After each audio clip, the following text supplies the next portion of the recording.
сайын бір балды қосып отырамыз.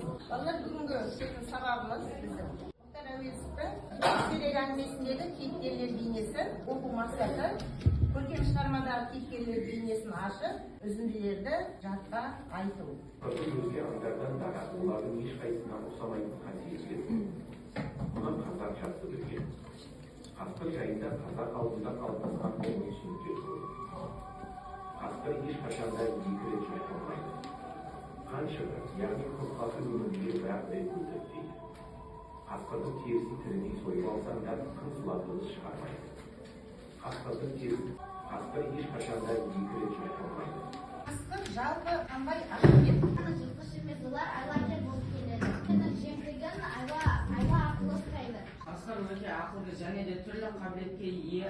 Қасқырдың сондай жыртқыш аң екенін білдік. Енді сол қасқырдың зияны бар ма екен? Абдрахман, Қасқырдың зияны қасқыр шамадан тыс асып кетсе, олар басқа жануарға сын көрсетіп, бұл экожүйеге кері әсер етуі мүмкін. жарайды. Сирек кездесетін жануарлардың санын азайтуы мүмкін екен. Ал зиянын білдік, жыртқыш аңның бізге кетірер пайдасы бар ма екен? Орман ала түрлі бөлікселерден қорғайды. Жануарлар санын бақылап, әлсіздер мен ауруларды, кеміргіштерді азайтады және жояды. Қасқырдың терісінен жүннен киім жасалады. Көргенді қаншалықты жыртқыш аң десек те, бізге беретін пайдасы бар екен. Ал енді осы қасқыр туралы нақыл сөздер білеміз ба? Қасқыр байдағата сөнбес, шошқа айдағатыға білмес. Қасқыр жыртқыш болғанмен өз ұясын қорғайды. Қой жеген қасқыр көңілді, көршісі жаман күнділді. Қасқыр қоңсысын жемейді. Қасқырдан қорыққан қой бақпас. Батылдың алдарында керекті жауыздыққа бабылған не деген сұрақ? Көпшілікте жауыздыққа баулыған ауыл адамдары керектің еркіндігінен айырды. Жарайсың. Адам мен табиғат арасында қандай қайшылықтар болды? Менің ойымша, адам мен табиғат арасында мынандай қайшылықтар болды. Ауыл адамдары көксеректің бостандығын шектеді және де оған немқұрайлы қарады. Иә, дұрыс. Жазушының көксерек әңгімесін жазуына не себеп болды? Көксерек әңгімесін таңдап алуының бірден бір себебі жұбайы Валентина Әуезова былайша түсіндіреді. Бірде мен қабырға күнтізбесін сатып алдым. Сол күнтізбе Мұхтардың жазу үстелінің тұсында ілулі тұратын еді. Онда белгілі бір суретшінің салған суреті бар болатын. Қасқырдың суреті көз алдынан кетпегеннен кейін Мұхтар Әуезов көксерек әңгімесін жазды. Көксерек әңгімесі қай жылы жазылған екен? Көксерек әңгімесі 1929 жылы жазылған. Сұрақ тұрады, иә? Осы сұраққа жауап береміз. Сосын сол сұрақтың негізінде бейнені ашу үшін астында дескриптор тұр. Дескрипторды негізге ала отырып, қазір біз не жасаймыз? Постер жасаймыз. Постерді қорғап болғаннан кейін шығармадан үзінді айтамыз. Тапсырманы орындауға 5 минут уақыт беріледі.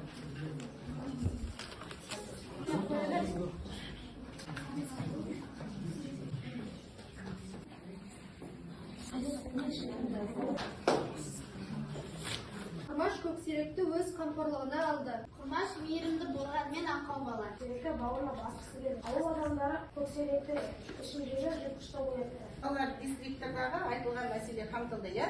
Көксеректі жай қасқыр емес, оны бағып асыраса үй жануарлары иесіз секілді болып кетеді деп ойлады. Ал ауыл адамдары ол көксерек ауылдың мал шаруашылығына кедергі жасап, ауылды жойып жібереді деп ойлады. Кейбіреулердің қатыгездігі дегенді айтасың. Ауыл адамдарының кейбіреулері қатыгездіктері сонша қатты болғандықтан көксерекке жақтырмады және оның 5 бөлтірігін өлтіріп кетті.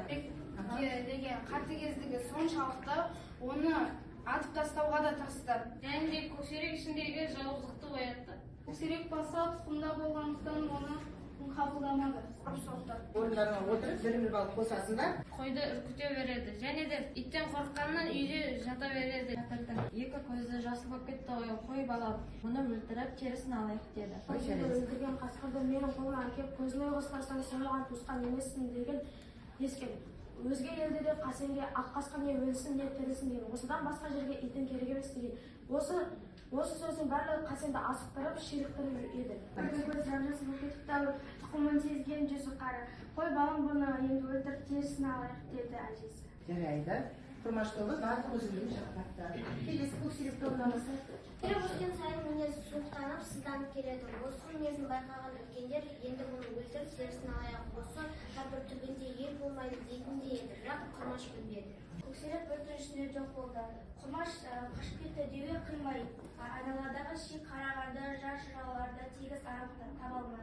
Енді бұны өлтіріп терісін алайық. Бұл енді ел болмайды дегенде болды. Түрлі қауесеттер тарайтын еді. Солардың бірі ұры. Мал асырасаң да бәрібір де ұрлайды. Тұқымы жау емес пе дейді. Ал кейбіреулері болса түнде жануарларды иіскеп кетеді. Қойларды үркіте береді. Түнді жақсы көреді. Иттен қорққаннан ғана үйде отырады деп кейбіреулері өсек айтатын. Бірақ Құрмаш олардың ешқайсысын елемейтін еді. Қардың қалыңдығы, қыстың суығы, ұлы даладағы тіршілік күресі бәрі де осы шығармада айқын суреттеледі. Көксерек еркіндікті сүйген, жыртқыштықпен өмір сүрген жануар. Көксеректің тағдыры мен күресі адам мен табиғат арасындағы мәңгілік байланысты терең ойландырады. Қолға келген соң небәрі 2 күннен кейін көзін ашады. Айналасына халық көп жиналады. Арасында кішкентай балақай Құрмаш оның есімін Көксерек деп қояды. Бата оның итаяғы дайын болады. Кейіннен арада уақыт өткеннен кейін Көксеректі Құрмаш өзінің жанына алып жатады. Сол себептен әжесінің жанынан шығады. Көксерек алғаш рет амалсыздан көкке қарап аузын ашып шыққанда ішінен күтпеген зор дыбыс шықты.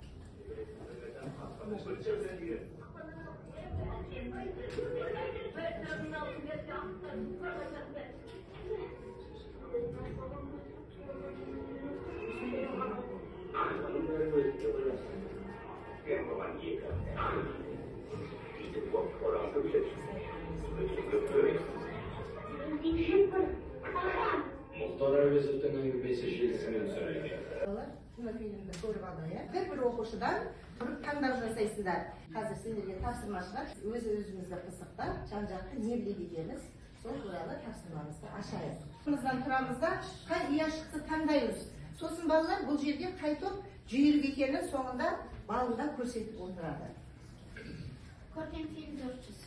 Көркем фильм 400-ді ашып жіберіңіз. Соңында. Соңында.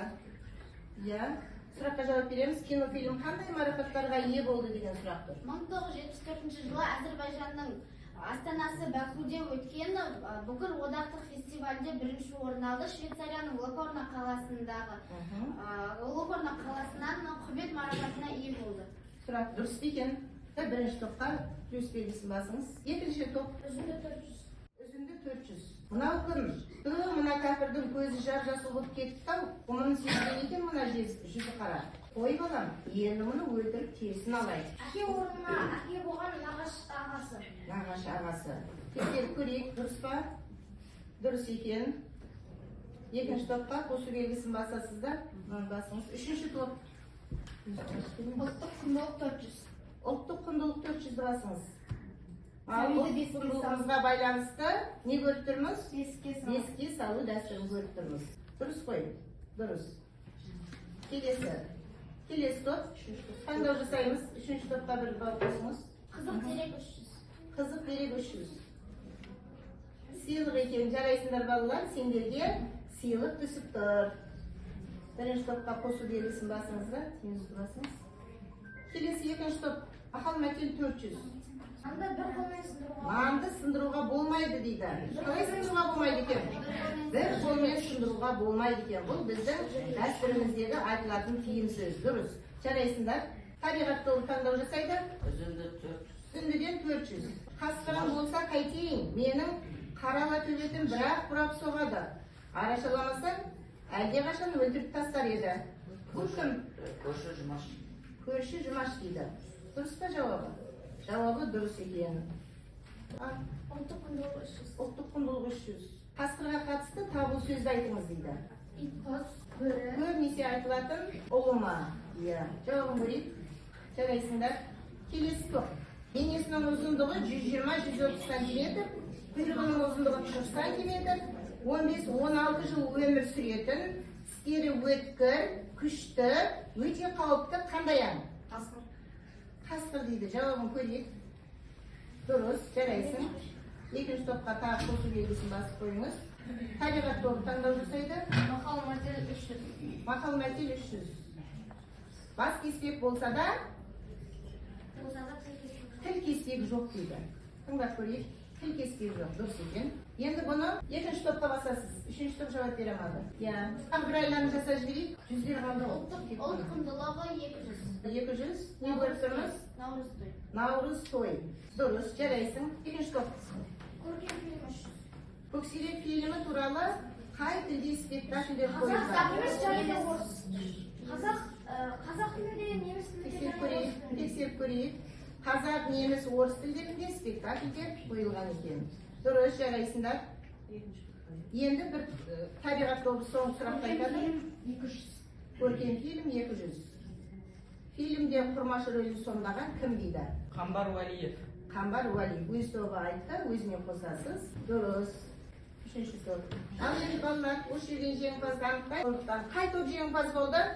Екінші топ. Екінші топ 1600 балл жинақтап тап қояйық. Жарайсыңдар. Алды 8 балл иә.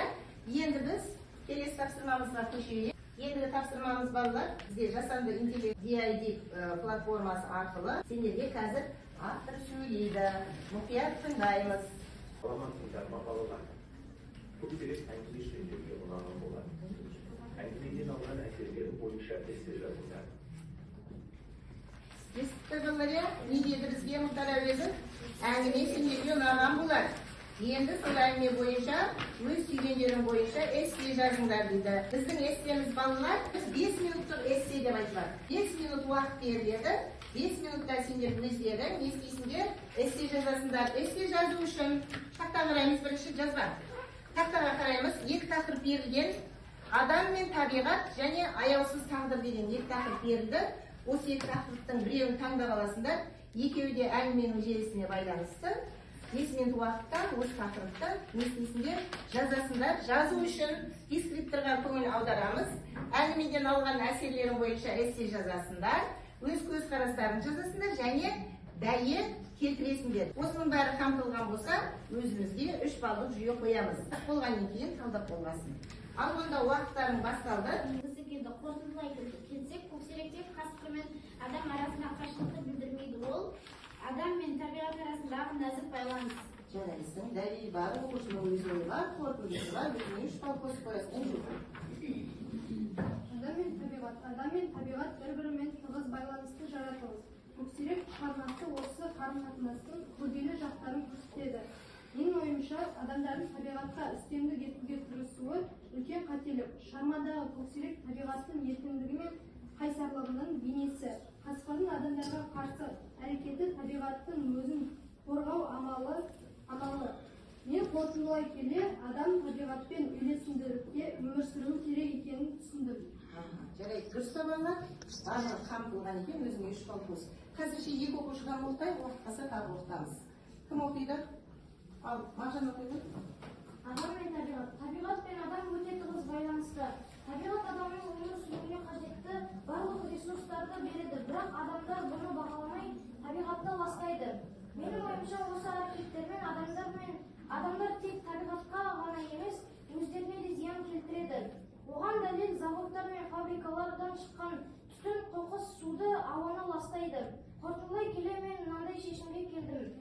Адам табиғатсыз өмір сүре алмайды. Абдрахман, өзіңе 3 балл қосып қоя қоймашы.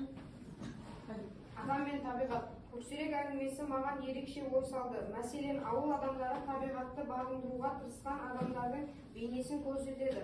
Қасқырлар табиғат пен адам арасындағы қақтығысының бейнесі деп түсінді. Менің ойымша, ауыл адамдарының табиғатқа үстемдік жүргізуі дұрыс болмады.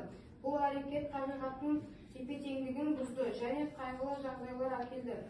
Әуезовтың мақсаты олардың бұл көзқарасының қате екендігін көрсетті. Қорытындылайтын болсам, табиғат тек өз дегенмен жүреді. Өзіңе 3 балл қосып қоя ғой. Қазірше 2 оқушыдан оқиды. Қайсың шығарманы аяқтадыңдар? Қайсың? Нұралима оқиды. Ауыл тұрғындары үшін көксерек тек бір қасқыр емес, қорқыныш пен қауіптің символы болды. Менің ойымша, олар көксеректі адамға бағындыруға тырысқанымен, оның бойындағы жабайы табиғатты жеңіп шығады. Қорытындылай келе, ауыл ақсақалдары өмірлік тәжірибелерін сүйене отырып, қасқырдың үйге жат емес екенін түсінеді. Өзіңе 3 балл қосып қоя ғой. Арлы бар ғой, иә? Асырын, Алима оқиды. Құмаштың қайғылы тағдыры. Құмаш қасқырдың баласын асырап алды. Кейін Құрмаш Көксеректі үй жануары ретінде үйретемін деді. Ал бұл сөзге ауыл адамдары қарсы болған еді. Менің ойымша сонда да Құрмаш тыңдамаған секілді. Ауыл адамдары қасқырдан бөлтіріктерін өлтіріп тастады. Және Көксерекке ауыл адамдары тыныштық бермеді. Қорытындылай келе, адам табиғатсыз өмір сүре алмауы әбден мүмкін. Балалар жазыпсыңдар, рахмет, жақсы. Тағы да естелеріңді келесі сабақта тыңдайтын боламыз. Біздің уақытымыз шектеулі. Сондықтан қазір үй тапсырмасы белгілеп алайық. Өздеріне қосыңдар ғой, барлық жүйені. Үй тапсырмасын жазып аламыз дәптерге. Мұхтар Әуезовтің Көксерек әңгімесін жақсылап тағы да оқимыз. Одан бөлек Көксеректен басқа әңгімелерді оқып десеңдер де болады. Табиғат адамның мәңгілік серігі деген тақырыпқа үйде эссе жазып келеміз. Қазір біз 5 минуттық эссе жазып қой. Енді үйде өз ойларыңды ашып, толығымен эссе жазып келесіңдер. Ал енді қазір балалар мына жерде кері байланыс береміз. Бүгін өткен сабағымызға байланысты өз ойларыңды жазасыңдар.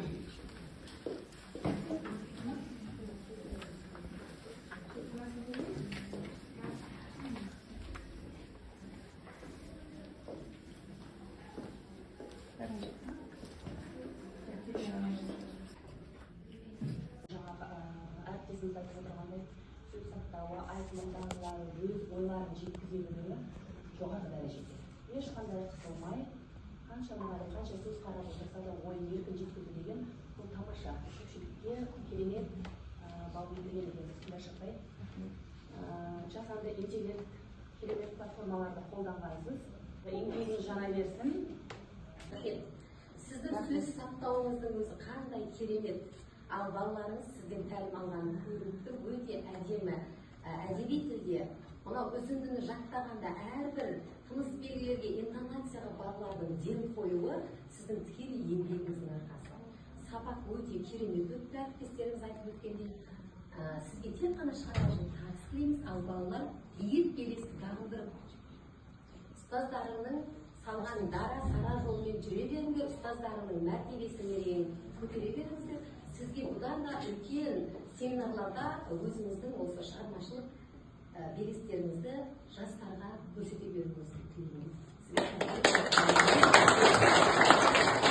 Сабақта толық цифрлы сауаттылық қамтылды. Бір әдебиет әлеміне бір шолу жасалды. Бір сол Көксерек шығармасының ішінде өмір сүргендей болдық. Сізге үлкен алғысымды білдіремін. Ұстаз болып жаратылған кереметтен ұстаздықты жанына серік еткен, шәкірттерін жетелейтін биікке уақыт еткен ұстаз болып қызмет еткен. Еңбектеріңіз жара берсін. Бейнес тақырыбында өтті. Сабақ өте жақсы өтті, маған ұнады. Сізге шығармашылық табыс тілеймін. Рахмет сабақтарыңызға.